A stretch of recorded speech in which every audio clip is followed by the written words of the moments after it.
Bienvenue dans cette nouvelle édition du QG Week-end sommaire. Au Congo, l'opposition s'organise pour que la Constitution soit respectée. Un mémorandum a été signé par une cinquantaine de personnalités politiques. Ils étaient réunis sous la bannière du Front républicain pour le respect de l'ordre constitutionnel et l'alternance démocratique 2016. Alors que l'opposition est en ordre de marche, la majorité choisit officiellement son candidat ce dimanche en Côte d'Ivoire. Sans surprise, c'est le président Alassane Ouattara qui devrait être élu par le parti pour se représenter à l'élection présidentielle d'octobre 2015. Rencontre avec une artiste plasticienne burkinabé en fin d'édition. Abibou Maré crée et construit ses œuvres à partir de différents matériaux traditionnels et plus originaux. Une autre de ses passions, c'est d'initier des enfants à l'art plastique. Au moins 50 partis, associations et personnalités politiques ont ratifié un mémorandum sur la gouvernance de l'élection présidentielle en 2016 au Congo. Réunis au sein du FROCAR, les membres du Front républicain pour le respect de l'ordre constitutionnel et l'alternance démocratique ont adressé le document au chef de l'État, Denis Sassou Nguesso. Pour rappel, le Parti congolais du travail, parti au pouvoir, plaidait pour un changement de la Constitution en 2014.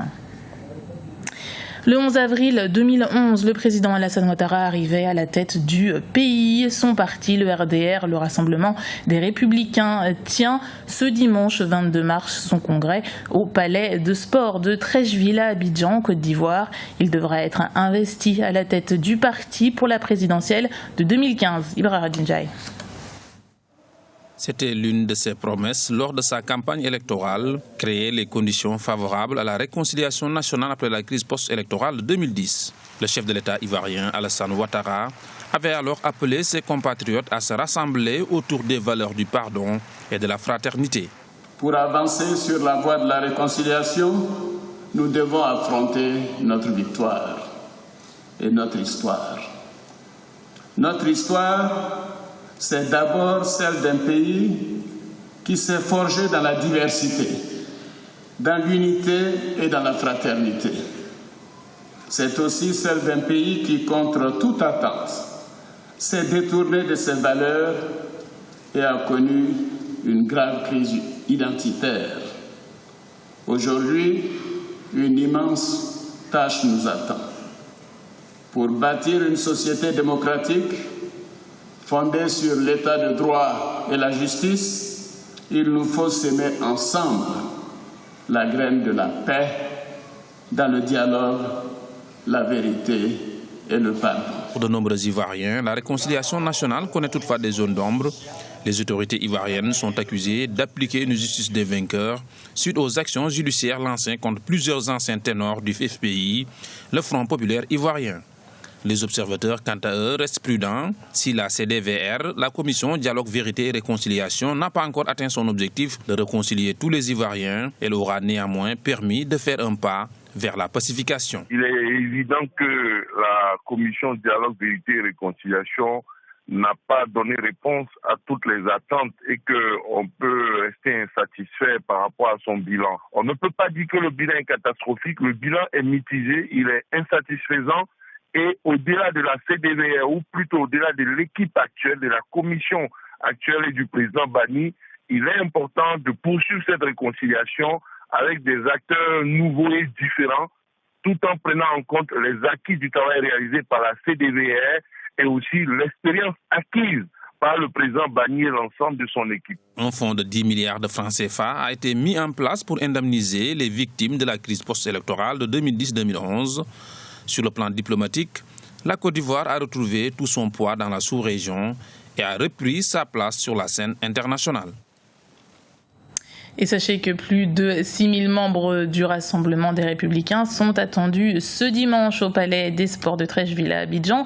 Les députés du parti mis sur un plébiscite à 75% des voix dès le premier tour. Nouveau cas de contamination du virus Ebola au Libéria. Une femme a été infectée vendredi alors que le pays s'apprêtait à déclarer la fin de l'épidémie. Une procédure de confinement a aussitôt été appliquée. Le président Ernest Bai Korma a ainsi demandé à ses concitoyens de rester chez eux entre 6 et 18 heures pendant 3 jours. Pour rappel, le Libéria est le pays le plus meurtri par le virus avec 3700 victimes sur les 10 000 malades décédés.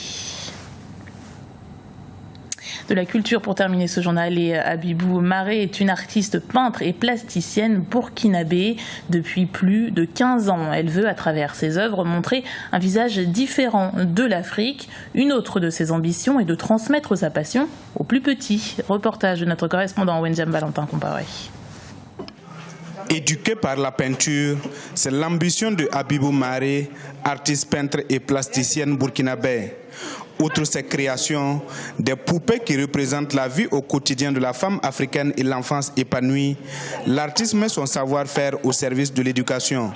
Son credo, l'imagination et la créativité pour l'épanouissement de l'enfant. Et pour cela, elle organise souvent des ateliers de peinture avec pour objectif d'initier des tout-petits au dessin. Quand les enfants viennent, ils dessinent bien, ils font de... Ça veut dire que ça les encadre en quelque sorte. Ça permet aux enfants de ne pas sortir de leur cadre. Par exemple, quand ils font un dessin et puis ils font le coloriage, ça permet à canaliser l'enfant, même par rapport au devoir. L'enfant ne sort pas du cadre du devoir.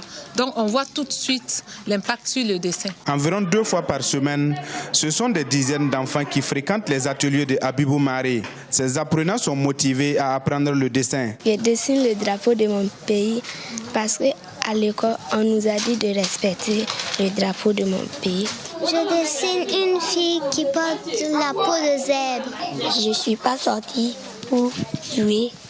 Je suis venue pour dessiner parce que le dessin, c'est très rigolant.